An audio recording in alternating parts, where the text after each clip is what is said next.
Gotcha, gotcha.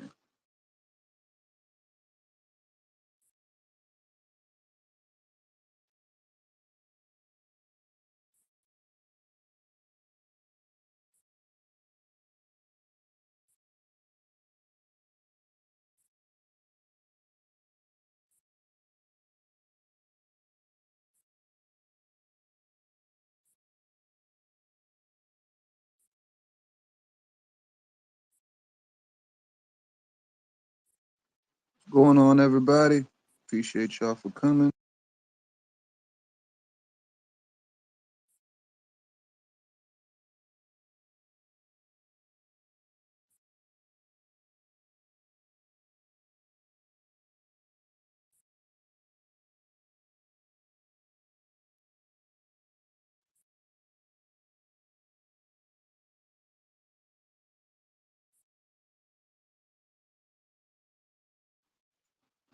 All right.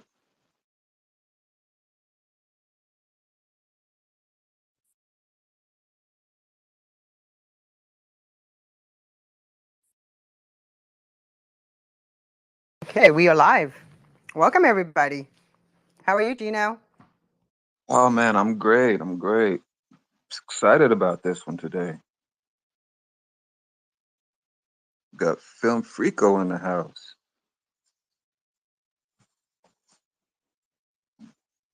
Writer Elena, supposed to be one of the dopest movies out.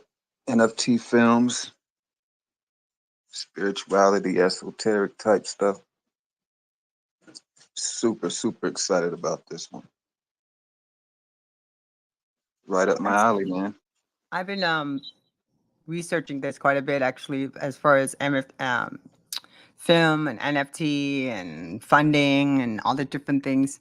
It's really exciting time. I remember when crowdfunding came about, like back in I don't know, like 8 years, 7, 8 years ago, and I thought that's going to be a game changer. But this is going to be huge for a lot of filmmakers. Super huge. We're right Hey on the. guys, hey guys, What's how are go? you? What's Thank you so going much for on, having me. superstar? I was having some issues here, but I'll say it now. How is everyone? We're great, man. How are you doing? Congratulations on everything. We see that your premiere sold out. Tell us about that. Yeah, it was amazing. I'm actually back, just coming back to reality because we were since Friday, I think, back in Durham, North Carolina, in the Nevermore Film Festival, which was an amazing, amazing, amazing experience. Yeah, as you just say, it sold out. People loved it. I mean, we are floored with the comments people had. I mean, it was just not to make it so long. It was a beautiful, beautiful, beautiful experience. Maybe we can deep dive deeper a little later on that. Absolutely. So you came to North Carolina for that. Yeah. We traveled with my producer, who's also Luis, who called Luis. By the way, my name is Luis. Film Freako here, but my IRL name is Luis Vanegas. So my producer is also called Luis. We call him Lucho, and we work both them. Yeah, it was an amazing experience. You were right up the street from me and Tanya. Well, you were closer to me. I'm in Atlanta. Tanya's down in Florida. So yeah, you were right up the street, kinda. Oh, that's crazy. That's crazy. Yeah, I wanted the people from the space to join us over there, but it was all just out of a sudden, so didn't make it. But it was amazing though. So let me go ahead and introduce Tanya, my co-host, if she wants to say something to you. We could get started. Well, I just want to say welcome, everybody. And so before we start, can you tell us a little about yourself, Louis, and when did you start creating and writing and directing films? And is this your first one? But let's introduce yourself, because what it is I blog this space afterwards, meaning I cut it up in little snippets and then I blog it, but it's also being live streamed on Facebook, YouTube, Twitch. It's actually Twitter too. and then I cut up it all in little snippets so that, and then I'll link all your stuff into the promo too. So can you tell us a little bit about yourself? Thank you, Tonya. That sounds great. Well, yeah. Hey, hi everyone. My name is Luis Filmfrico here. I'm from Colombia. I'm a filmmaker from Cali, Colombia, and I've been doing this, I guess, for the past, I would say, 10 years or so.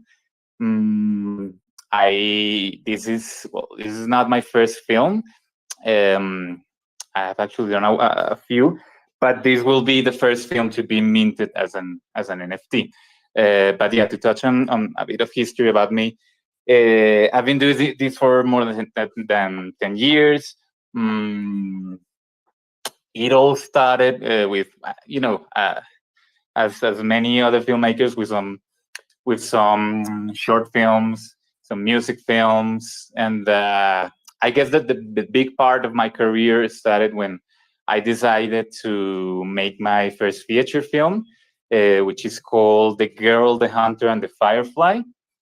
And that feature was actually crowdfunded a couple of times. We got the funds from crowdfunding.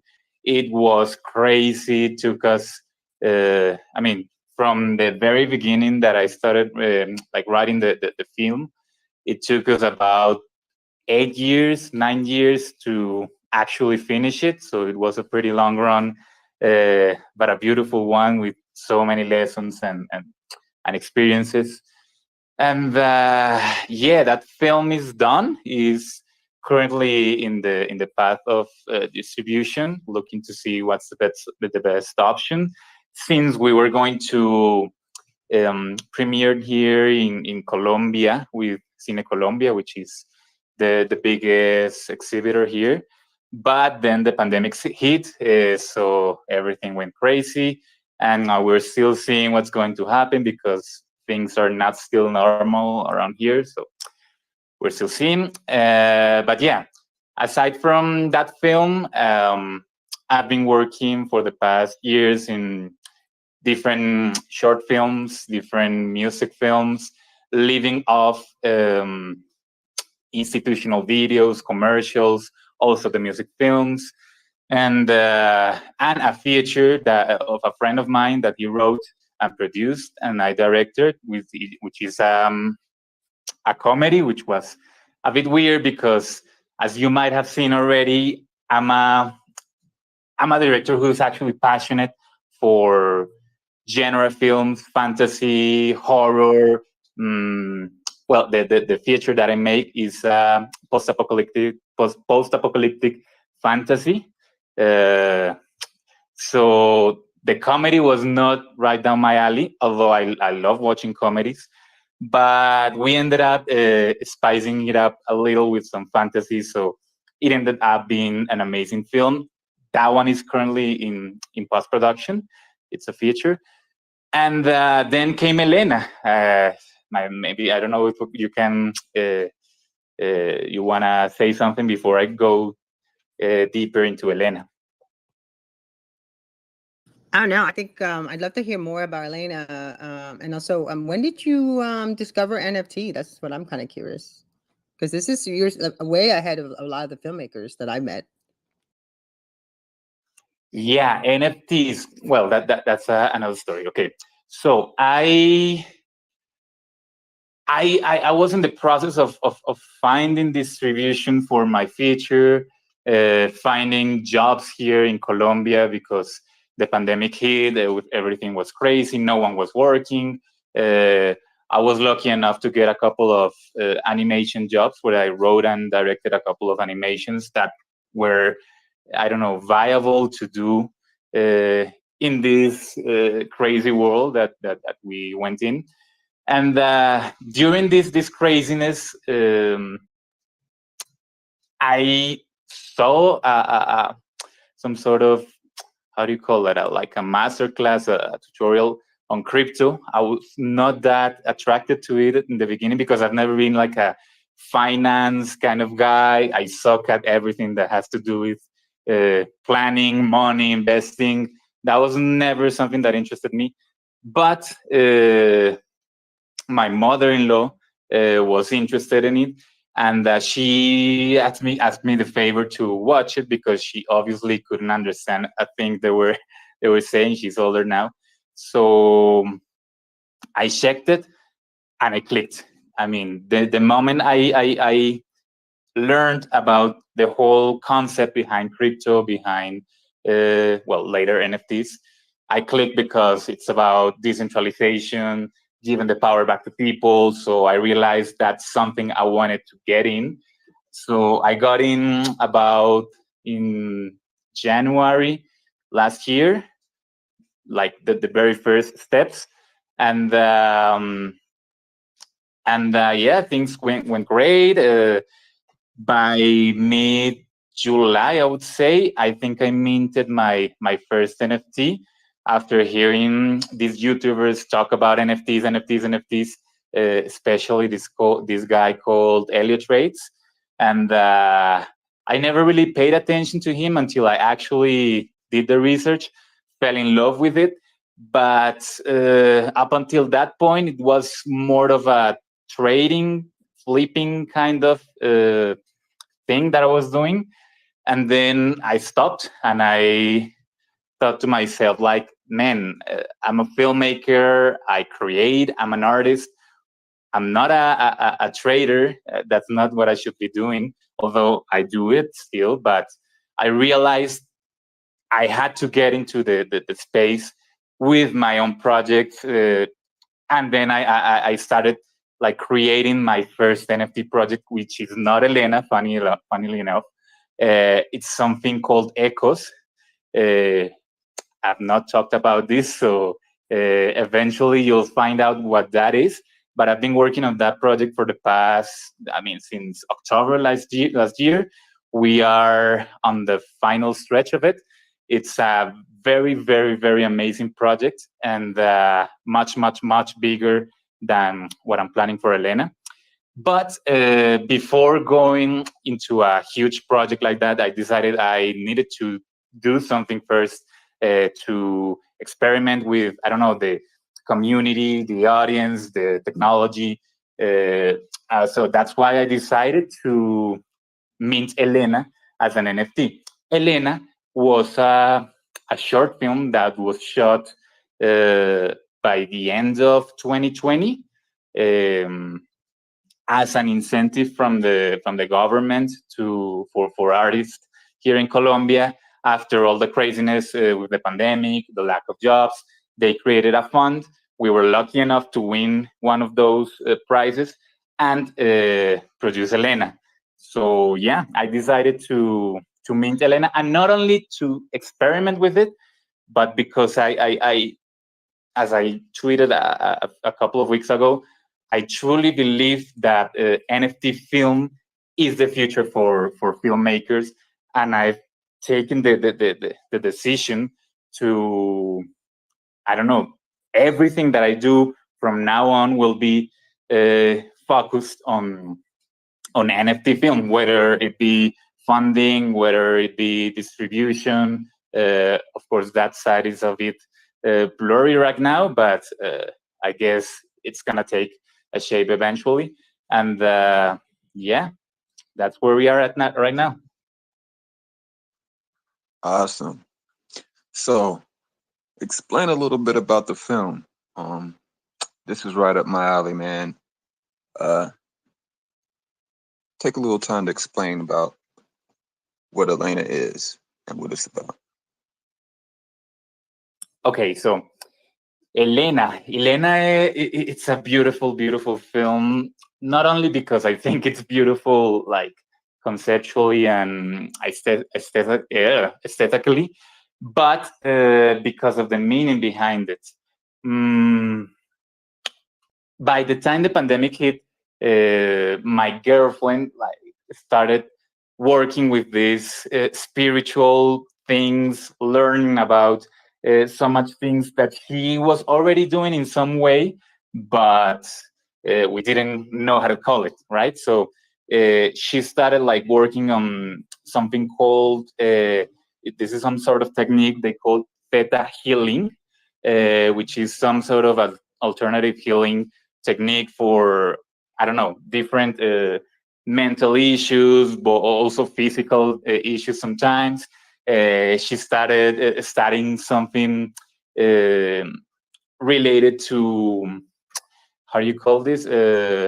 Interspecies communication, which is a lot weirder. So I'm not gonna go down that road. But the point is, we kind of discovered this whole new world filled with magic, mysticism, beauty all over it. And I knew by that time that my job in this world was to be a messenger for all of that beauty that not many people know about. I mean, sometimes we feel it, where we know there's something greater than ourselves out there, but the actual things that are going on there are mind blowing. So I decided to go down that alley, and Elena is like the first step of it. Mm, Elena is based off something called the Akashic Records. For those of you who don't know what that is, the Akashic Records in Spanish, they're called Registros Akashicos. I'm not quite sure if in English it's being said correctly, but I guess so. It's Akashic Records. It's a concept that refers to some place in some higher dimension where there's like a big library, a huge library with a guardian, and this library contains the history of all of us. By the history of all of us, I don't mean just the history of your life, but the history of all of our lives. So there's a book for each and every one of us, and within that book, we can find our past, our present, and our future lives, conceiving time as something that is not as we conceive it, like past, present, and future, but something that is happening simultaneously. So that concept blew my mind, and I knew I had to tell a story about it, and that's how Elena was born. And yeah, that I mean, that's like the original of the film. I don't know if you guys had the chance to watch it. We had a screening on Beam like a week ago or so. Yeah, I haven't got a chance. I haven't got a chance to watch it yet. I just got signed up on Beam and everything with the Starseed Film Festival, but I'm definitely going to watch that. And a lot of people are unaware of basically spiritual awakening in the esoteric world. Until it happens to you, until you have a spiritual awakening, you're usually unaware of what's going on. I had one in 2011 and it hit me like a Mack truck. Just one day, everything changed. I started seeing different times on the clock, like synchronistic times on the clock. 111, 2222, 333. I started experiencing things I couldn't explain. Then I started to research to see what was going on with me. And it led me to spiritual awakening, and found out so many more people were experiencing this throughout the world. So when I say Elena is right up my alley, that's what I mean. So what was you going to say, Tanya? No, I saw you post about Beam. I looked them up. Looks pretty cool platform. Oh yeah, they're super dope. Super dope. That's amazing. That's amazing. Yeah, I get totally what you're saying. I keep seeing these numbers. For me, it's always 1111 and 444. I see those numbers every single day. And it's been, I don't know, more than 3-4 years since that's been happening. It's crazy. And you are completely right. I mean, that spiritual awakening you're talking about, it's not something that, well, I can't say this for sure, but it's not something that will happen to you like out of nowhere, and or without actually, how do I explain this? Without actually doing something on you. For example, in my case, and this was one of the reasons I made my first feature in the first place. I suffered. This was back in 2013, I think, 14. I suffered from anxiety and more specifically from panic attacks. It was crazy. Like for an entire year, I every single day for I don't know every 5-10 minutes, I felt like I was having a heart attack. So every single day, I was thinking, today is the day I'm gonna die. Today is the day I'm gonna die, and I lived in fear for, oh man, that was crazy. And I know this happens to many people. And now looking back into it, now that I can say that luckily I'm much better. I'm not feeling any of those things anymore. But looking back into it, I see that that was my body telling me to do things differently, no? Because yeah, I'm not gonna go in detail, but there are many things that I changed within my lifestyle. The biggest part of it being I became vegan. I'm vegan. I've been vegan, vegetarian for the past, I think, 5-8 years. I don't remember now, and vegan for the past year and a half or something. Uh, and for me, that's part of my awakening. I'm not saying I'm awake. I'm pretty far from it, I will say, but it's a process, and making art of it is like a catharsis for me. So yeah, that's what I want to dedicate my life to, and I'm so glad you are speaking my same language here. So Yeah, and it you got usually hit. enlightened. Go ahead, Tommy. No, I call it enlighten. You got enlightened. You can be enlightened lots of times in your lifetime. Just every time, instead of feeling entitled, you feel enlightened. That's why I want to share with you. Hmm. And a lot of people that I've met that have experienced this, it comes at a point in your life when you are basically down bad, like you don't want to live anymore. I was born with sickle cell anemia. I don't know if you guys know what that disease is, but it's a terrible disease. It's a horrible disease. When I was younger, I used to have these attacks where pain would hit you, and your whole entire body is just basically immobilized from pain. The only thing you can do is move your eyes. Now I'm able to tell when the attack is coming, so I'm able to go into the hospital earlier before it hits me like that. But when I was younger, I was scared of needles. I was scared of getting IVs, so I would let it hit my body, thinking it would go away, and the pain would just be terrible, excruciating. I was at a child. I had suicidal thoughts of me not wanting to be here anymore, because who wants to deal with this all the time?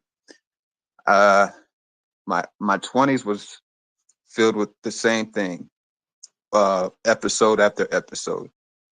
When I became, when I got to 27, it happened to me on August 25th, 2011. I'll never forget it. My whole entire life changed.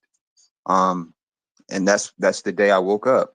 And it's been a decade, and the things I've experienced, the people that I've met, it's just it's really a gift from God. You can sit and try and explain it to people, but unless they've been through it themselves, they won't get it. So yeah, when I saw this film, when I saw the teaser for it, and I found out what the film was about, I was like, wow, this is right up my alley. I definitely got to have this guy on this platform and talk to him about this movie, because so many people are going through this, and they don't know what it is. So yeah, man. That's impressive. Yeah, I totally get what you felt, of course. And yeah, as I told you before, that's many times that's your body, that's simply your body trying to tell you something. I don't know if sharing something or find out something, but it is simply the body, the soul speaking to you, to you, So it's beautiful that you're feeling better right now.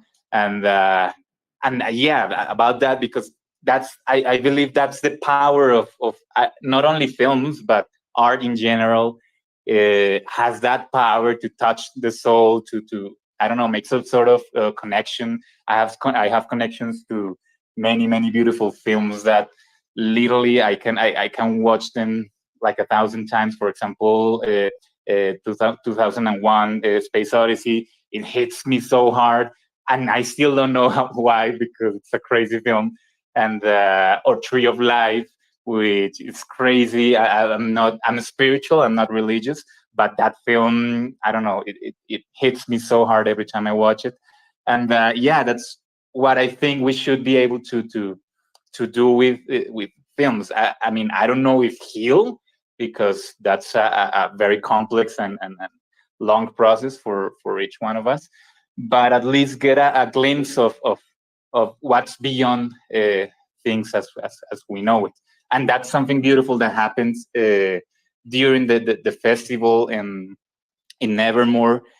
I actually went there with some expectations of, I don't know, like egocentric expectations of, yeah, people are gonna watch this film, they're gonna tell me they like it, it's gonna make me feel good, I'm gonna make contacts, my career is gonna get better. And right after the very first screening, people were approaching me, and it had nothing to do with that. They were telling me, man, I was crying all the time. Your film reminded me of my parents. They're about to die, and your film made me feel so much better about it. Another one told me my wife and my daughter were having issues, and they watched the film together, and they solved those issues. And just that kind of comments made my entire trip. Already, because I realized then this is not about. Of course, it's a part of the journey, but it's not about. I don't know, the career, and this is my film. I'm gonna be getting to X amount of festivals, and it's gonna be huge. It's more about touching somehow the soul of people. Absolutely, man. Absolutely. And my journey, it inspired me so much. I started out in music. I started out as a musician, but my whole entire awakening and the things that I've the things I've experienced, friends of mine were like, bro, you have to write this down. You have to do something. You have to write these. So I was like, okay. I started writing a script. So that's how I got basically into filmmaking. I haven't made a movie yet, but a filmmaker told me it's cool to have a script, but what you need to do is make some type of makeshift trailers to get your point across for your movie. Because a script is cool, but most people aren't going to read a script. You can get your point across better with visuals. So that's what I did. And the movie I wrote is called The Awakening of a Starseed. And it's basically based off my experience and the people around me. Because it wasn't just me that woke up. I have family members, close friends. We all experienced the same thing kind of as a group. Then I started studying soul groups and what a soul group is. I don't know if you guys ever heard of a soul group, but it's a group of souls that have traveled throughout time for eons and eons together. And so it's just basically a group of people. It's not one person, it's a group of people. That's why when you come across people and you tell your story and it seems like you've known them forever, probably because you have. It might be a part of your soul group. And that inspired me as well for my film. So it's like you're a tool. What you're doing with your film, it's not just for you. It's for everybody. It's for the betterment of everyone. So yeah, that's highly commendable, my guy. Thank you very much for your words, man. Thank you. Yeah, that's all crazy. All what you just say about the souls, and yeah, I mean, I want to say a lot more, but I feel like I'm gonna spoil the film if I say more. But I don't know. Maybe we can start talking to people. I see Dana with her hand up. I don't know what you guys think, or you guys Absolutely. wanna talk No, some definitely. more. Let's open up the mic, and I want to also I'm looking at the trailer, and I'm just looking at your film. But have you read the book called Celestine Prophecy? Celestine Prophecy? Oh yeah, so yeah, that's my book. I love that book. I have not, but I'm gonna now that you're mentioning it. Yeah, just read that book a little bit, and then I just feel like I don't know, just read it, and then we'll talk about it later. For sure. Thank you. Hi, Dana. How are you? Good. How are you? I just want to say thanks for letting me up on the stage, and also, like, I joined the conversation late, so I didn't hear Film Frico if you had explained what chain you did your drop on, and or what the film is on. And I heard you guys talking about a certain platform that it's on. Like, I'm so new to I'm helping to produce a film, but I'm here to like learn how others are actually putting their stuff for film out there with Web3. But then aside from that, the conversation has just been so awesome. Like, I definitely want to watch this film, so I want to understand how to do it. I was getting ready while I was listening, so I didn't have a chance. I followed you, but I haven't had a chance to go look at the trailer and anything yet. So if there's instructions on how to do that, that'd be great. But from the spiritual side of things, I mean, that's how I got into film. Like, my background is not in film, and I had a kind of a spiritual awakening, as you can say, back in 2008. It's kind of the same story. I think, like, it comes to you when you're ready to surrender your life to the fact that what you've been doing for so long is not working, and you're ready to receive. I believe that we're all here for like a reason, and that it's not an accident. We all have specific gifts and talents that work like a puzzle to exactly fit, knits together perfectly to kind of like help restore the world back to like a loving place. But because we're so jaded, and we grow up in a world that steals our inner child, and the ability to have the courage to go after things that we're supposed to, or to that will foster the thing that we were born to do. We spend our whole lives trying to figure out who we are, because it was kind of stolen from us so early. And yeah, back in 2008, I the same, back problems, insomnia. I had a good job, I had the house, I had the degree, the company car, all this stuff. And like, I'm sitting in my life, and I'm like, yeah, I'm good at what I do, but I was like dying inside. And first world problems. I don't know what's wrong with me. Is this all there is to life? I thought there was more to life than this, and started having all these problems, to the point like the first panic attack I ever had.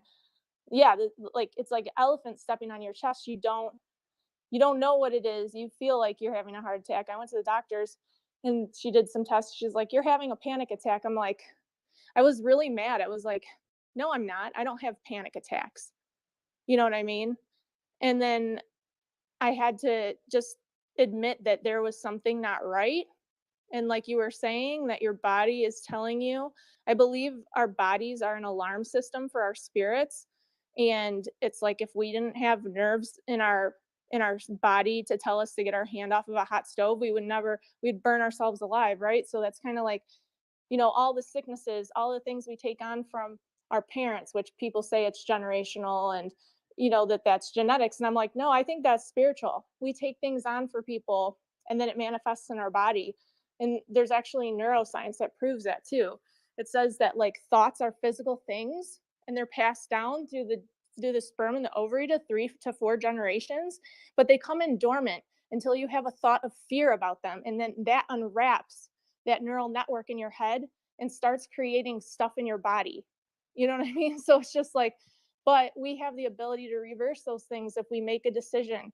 You know what I mean? And that's what the spiritual awakening is, like that first step in decision. Sorry, I'm going off. I'm just like so fired up by the conversation you guys are having. And I mean, for me, I actually I I went to go see a psychic. It was not something I normally do. Not to say that there's anything bad about that, but it was just supposed to be some fun thing. Me and my dad, you know, and I get there and the lady's like, because this was right after my grandma died.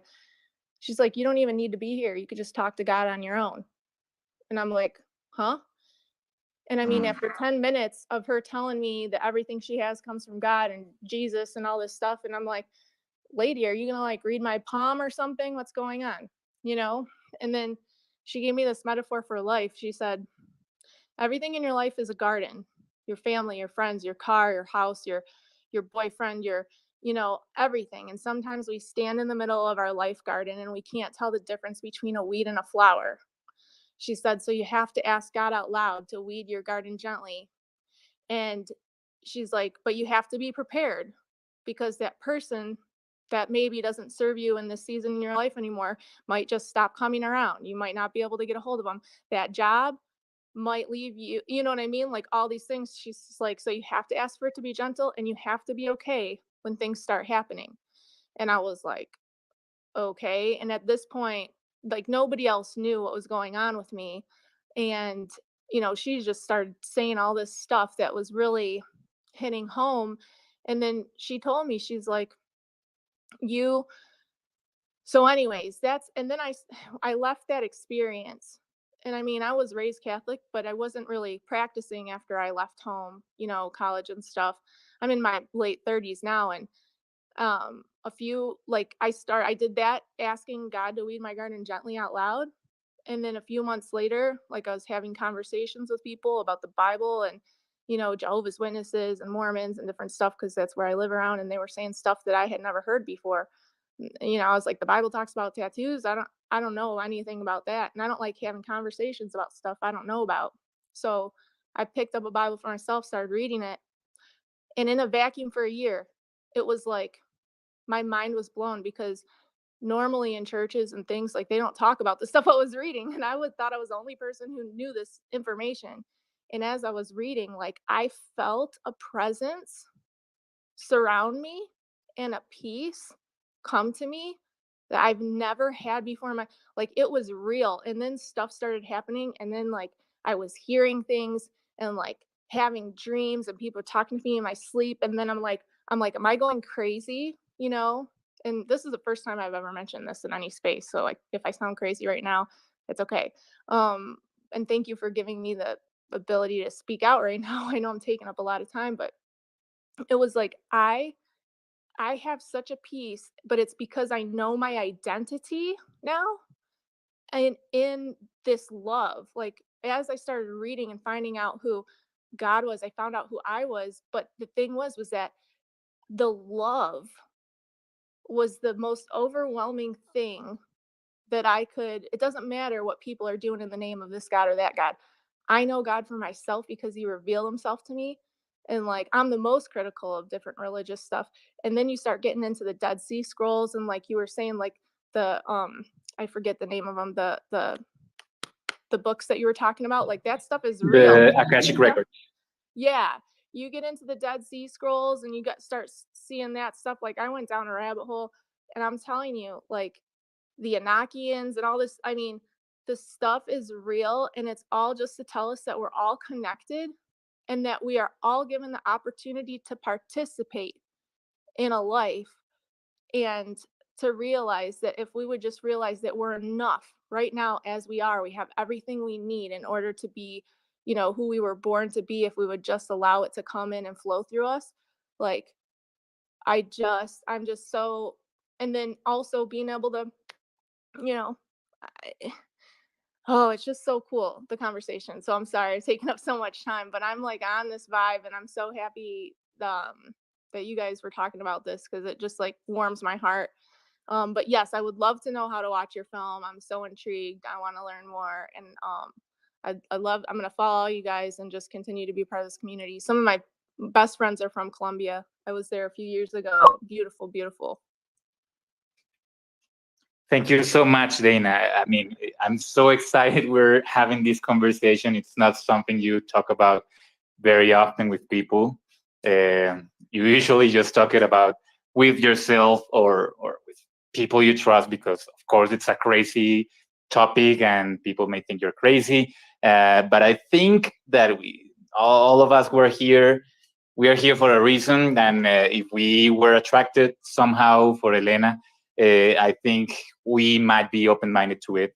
And I want to say so much things about what you just told, but I don't want to ruin the film for you, because there are many things that you talked about that are some way or another touched in the film. So I think you should very, very, very much watch the film.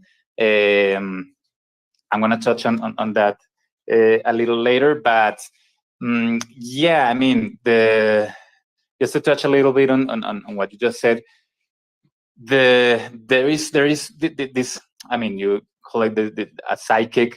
Others call it I don't know, like masters or I don't know. There are some sort of guidance for people, spiritual guidance. There are many shapes of it, many techniques, many weird things, and but in the end, it's just people helping. Well, I'm sure there are people who are lying, of course, but many of them are actually filled with love and trying to actually help people. For me, I think I went through something very similar to you. The only person that could help me get out of this anxiety, these panic attacks, which were, if you have had it, you know it's awful. It's very, very hard. The only person that could help me get out of that was actually I'm not gonna say a psychic, although I do know she gets. I mean, these people say the craziest things and they're right, so it's pretty freaky. But in her case, she is here it's called bioenergetica, which translates bioenergetic person, I would guess. And she works with I don't know, stones.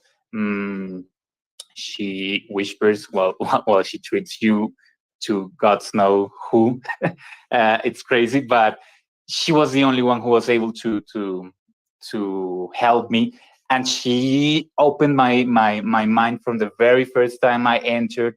I will always remember that I entered to that room, and we started the therapy, and she was almost crying the very first minutes, because she was telling me that I was so old.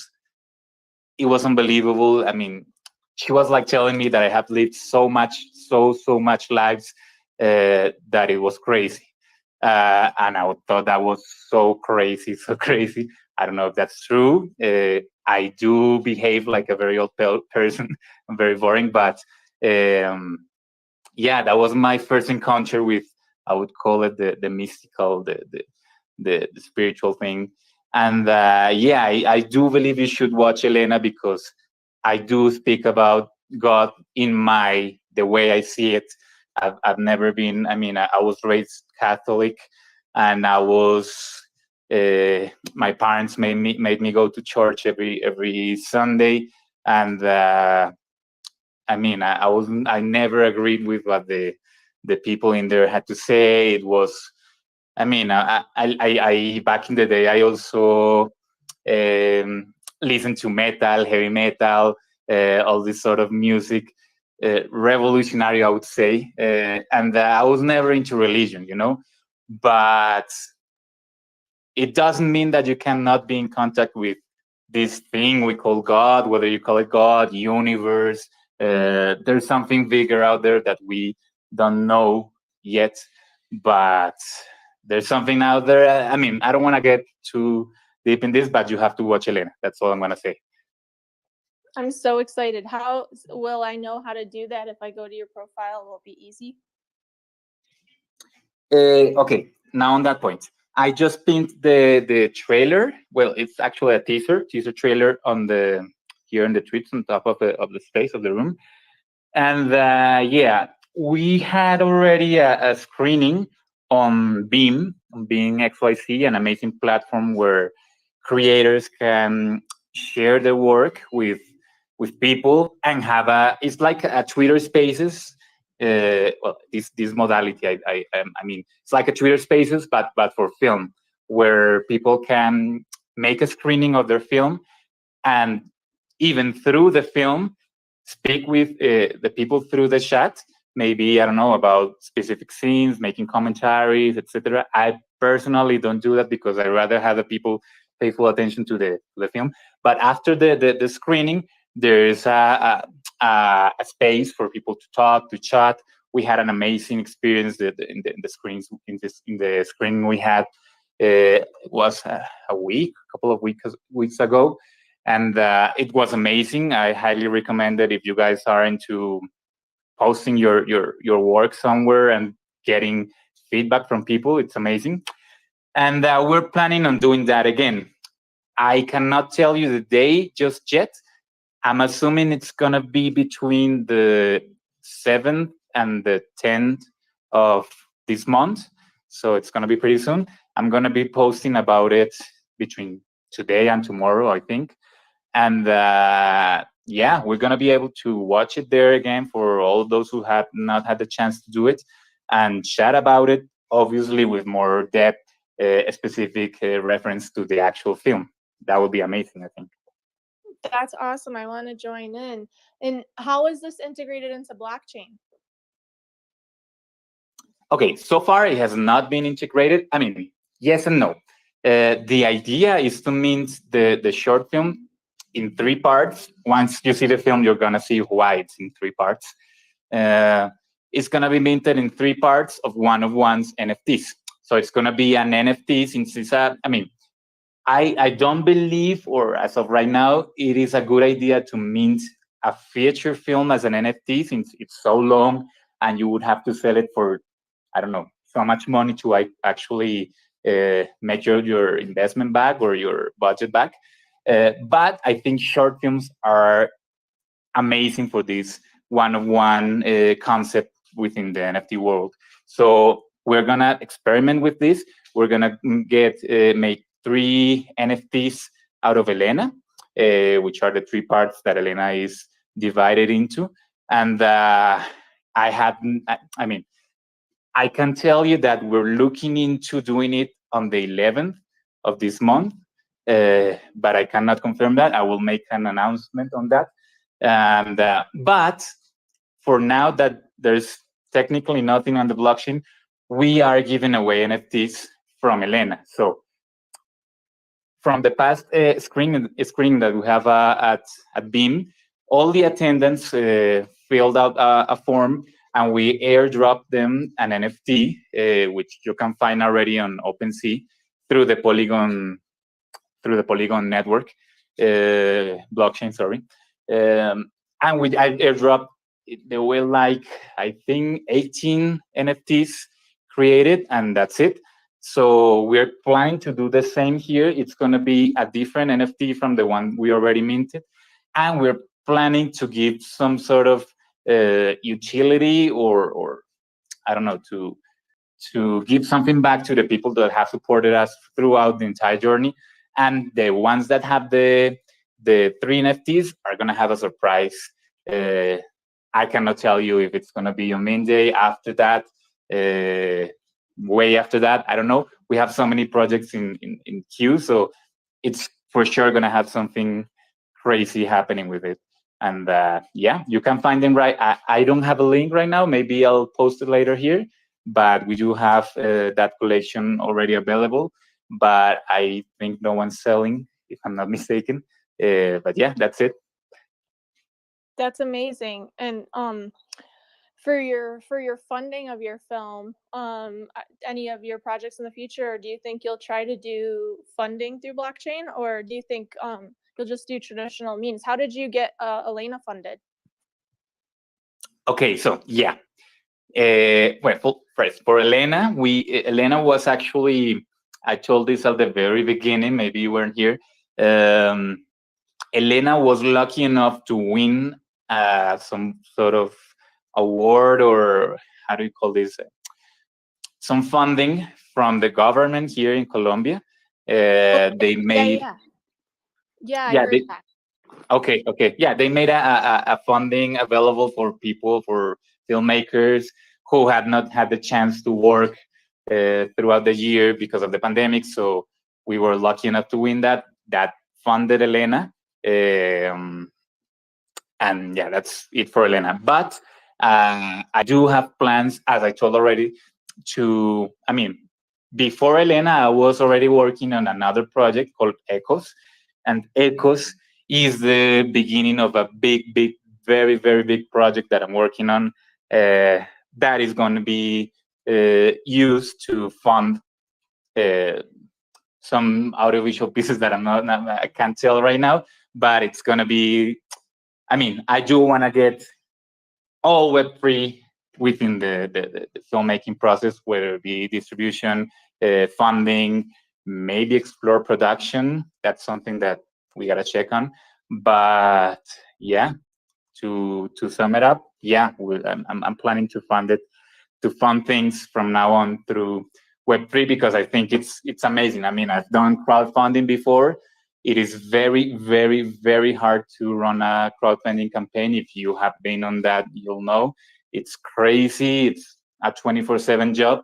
And by the end of the day, maybe it would be much more profitable to actually get a job than to get on the crowdfunding campaign, depending, of course, on your reach as an individual on social media, etc. But I think there's a huge opportunity for filmmakers in the Web3, and we have not yet seen any of it. That's amazing. Thank you for sharing, and thank you everybody for sharing your own personal stories too. No, thank you. Thank you for stopping by and sharing yours. So, Luis, have you done any swags for your film so that it can be part of your crowdfunding in the future? Any what? Sorry? Like I help crowdfund for film, so that's why I was wondering, do you have swags? Do you create swags for donations when people donate to your crowdfunding campaigns?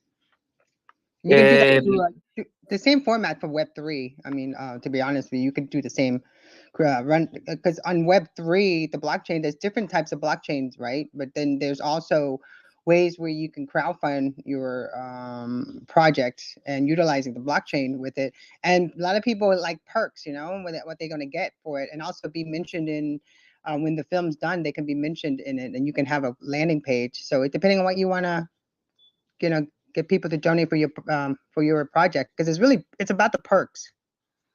You can even have a dinner for I've done this already for somebody else. They had a very short film though. Dinner, meet the director, meet the writer, you can do have dinner, and then if they donated so much, thousands of dollars, 2,000, whatever, and you can reach out to limo company. That's what I did for this one girl. It was a very small, I only did it to help them out because of their dad was a friend of mine. So I reached out to a limo company. We did a lot of crowdfunding so that they can fund all their projects, so they didn't have to pay for anything. But the limo company, from the restaurant, because all they did was they mentioned they kind of gave them a social media campaign for these people who wanted to be part of their campaign, for their fundraiser.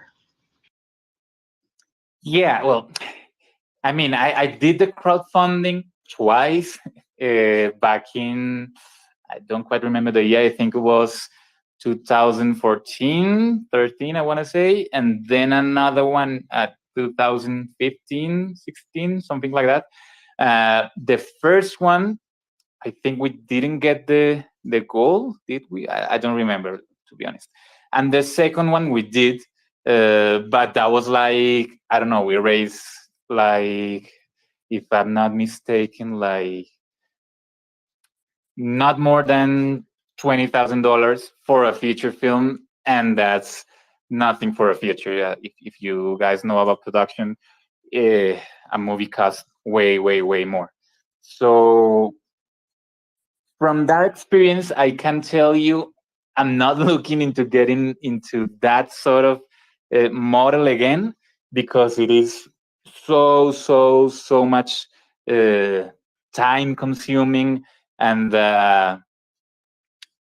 one thing that happens with crowdfunding versus Web3 and NFTs, etc., is that once people donate to a campaign, that money's gone. I mean, you get a, I don't know, a T-shirt, a mug, a special things, whatever, but that money's gone and you'll never see it again. The difference with Web3, and that's why I find it very interesting, is that people will buy an NFT, if that's the way it's being done. People will buy an NFT, and that NFT can be, well, you guys know, can be traded eventually. So you can, I don't know, if the project does well, you can actually make money out of supporting an indie filmmaker, which is crazy. I mean, no one would thought that would be possible. I don't know, 5 years ago, and now it's possible. I mean, we're still very early, but it is possible. So yeah, and back in the day, we didn't create like these perks where people could get T-shirts, swag, I don't know, mugs. We managed everything digital. Why? Because we were doing everything from Colombia, so the shipping expenses would even be higher than the actual T-shirt. So it would have been crazy to manage that kind of thing. And a good part of the funding that we would raise would have to go to that logistics. So we never did that. Luckily enough, we had a good campaign overall. What worked for us the most was offering people credits in the film, like special thanks. We did it in Indiegogo, so it was something like Indiegogo associate producer, and people like that because in that well, as of right now as well, but in that times it was very important for people in the industry to have a good IMDb page. So if we gave them credits of, I don't know, being in a feature film, and that credits were featured on IMDb, it was already a good deal for them, whether it be, I don't know, $15 for a perk, $100, etc. So that's why yeah, the swag thing was very complicated, and also it's not very ideal for people when you are not like I don't know, already known in the community, when you don't have fans, when you're not working, I don't know, some IP that had already been successful. For example, on crowdfunding, you'll often see these films that are being rebooted, like part 2, part 3, and they're doing it through crowdfunding, so they already have a fan base, and it's good for people because they can actually buy stuff. For example, I remember I participated in a crowdfunding from Alejandro Jodorowsky, which is a filmmaker I love, and he was doing a crowdfunding. I think the film was Poesía Sin Fin. I don't remember the name quite well, but it was his new film, and he was doing crowdfunding for it, and I was all in. I mean, I didn't have much money, but with the money I had, I pledged, and I got a perk. I don't know. I think my name should be on the credits somewhere. I do not remember, but for me, it was amazing because it was Alejandro Jodorowsky, but I'm not Alejandro Jodorowsky, so it's different.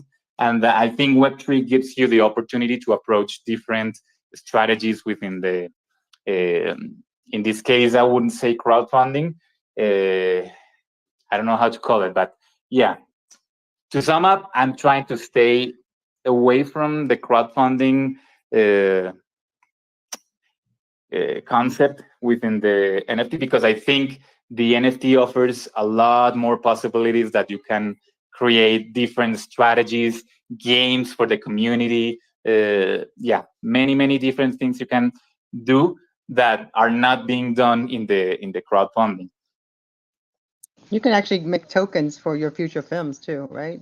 So people Yeah, exactly. can buy the token, and then the secondary market.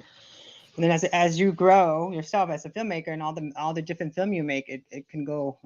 That token is good for people to get private screening, and also you can set up the streams too, because a lot of people pay now to have, it's $50 for the live stream to watch something, and then you send them like a T-shirt, a hat, or a signed picture, something like that. I've seen that being done right now too. no, many things are being done, and many things will be done. Because, for example, for those of you who know what's going on in the space right now, there are many projects going on, and all of them have a different approach. For instance, the first one was, or one of the first ones, I'm not sure, was Julie Pacino, who did funded her NFT campaign, that her new theater, through some pictures that she took of the actresses she's working on for the theater on location while doing rehearsals. She took some pictures and then sold these pictures as NFTs, and these NFTs are now trading on OpenSea. But it got her the money to actually make the theater. So it's not quite the crowdfunding model. Of course, it has some of it, but I think it's like the evolution of it. And for example, as of right now, Miguel Foss is launched his campaign also, that is a bit more resembling of the crowdfunding model, but on Web3. So he has this short film that he made, and with material from the short film, particularly stills and short clips, he's selling these stills as NFTs to fund the feature that he's gonna make based on that short film.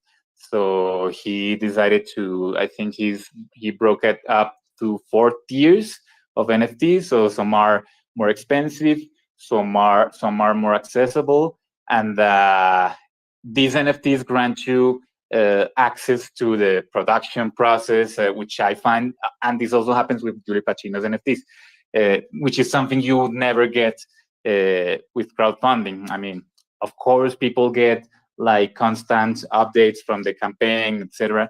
But here, for instance, in Julie Pacino's film, I think, I'm not sure about this, but I think they're gonna allow people to weigh in on the script, chat about it, make contributions to the story. In the case of Miguel, that's not gonna happen because the script is already done, but he's gonna have the people accompany him through the entire process. So it's kind of I would say it's the evolution of crowdfunding with a bigger, much bigger involvement of the community, like for real, not just, hey, look, we're doing that. Just keep waiting until the film it's done. On Web3, I think it is more like, hey, we are doing this as a community. What do you think? Yeah, it's beautiful. I'm so excited, if you can tell. Hey, Dana, you have a question? We're gonna let you speak, and we're gonna get on out of here. It's been over an hour. Yeah, no, actually, I was just gonna add some of the things that we're doing with our film to help raise, but he kind of mentioned a bunch of the stuff that we're doing. There was a organization, Hope Warriors Foundation, that threw a fundraiser for us. They made 22 one of ones to bring awareness to the fact that 22 veterans take their own, like military veterans take their own lives every day, because that's one of the parts of our film deals with. And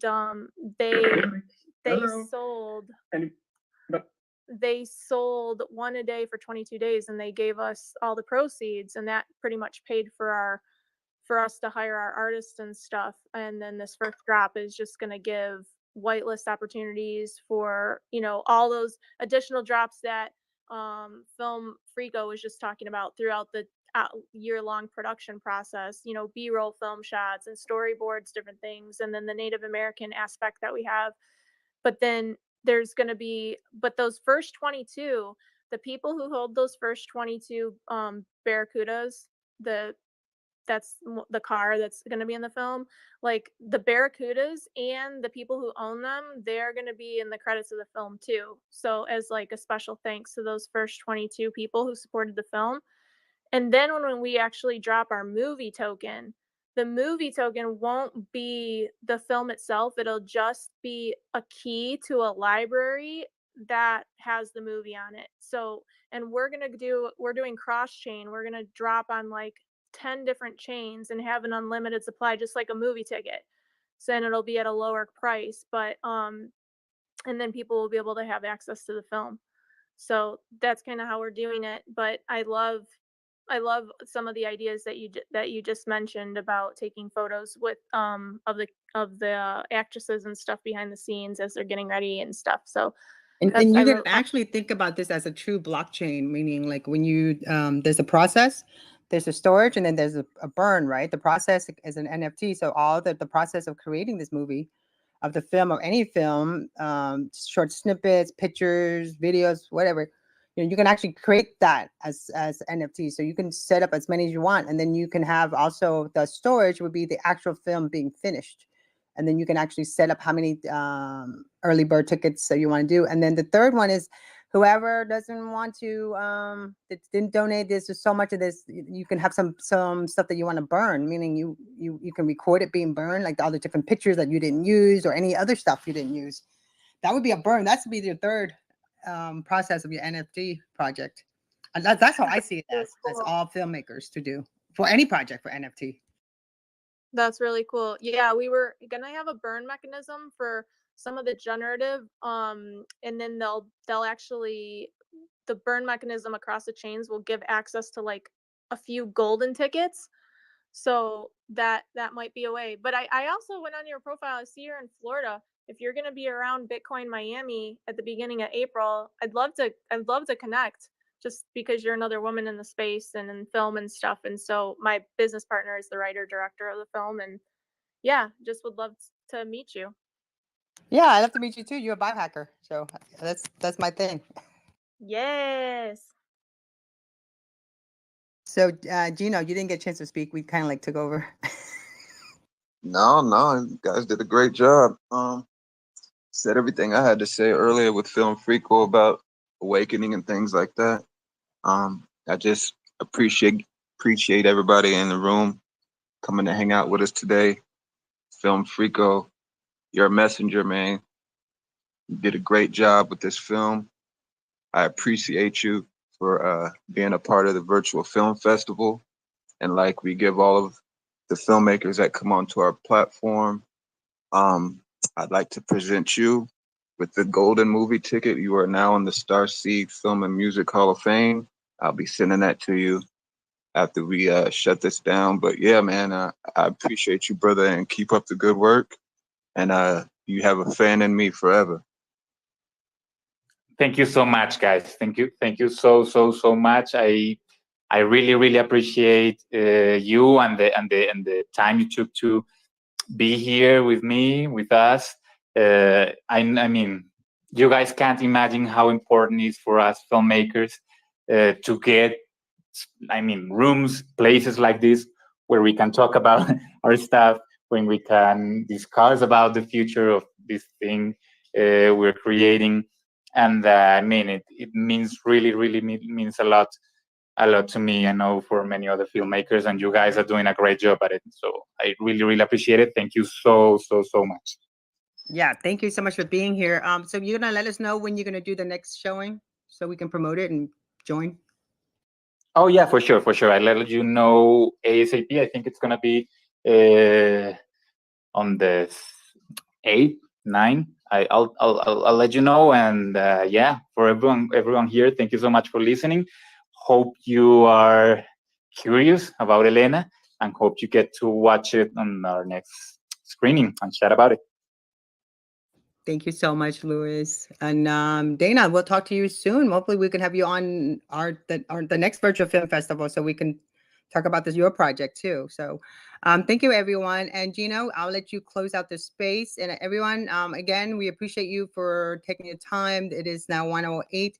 And to share with us, and if you know any filmmaker that is making a huge difference or utilizing the blockchain and creating NFTs for their project, please reach out to them and let us know about them. We'd love to feature them. And thank you so much. Hi, River. Love you guys. Thank you for coming out. Starseed Film and Music. We out of here.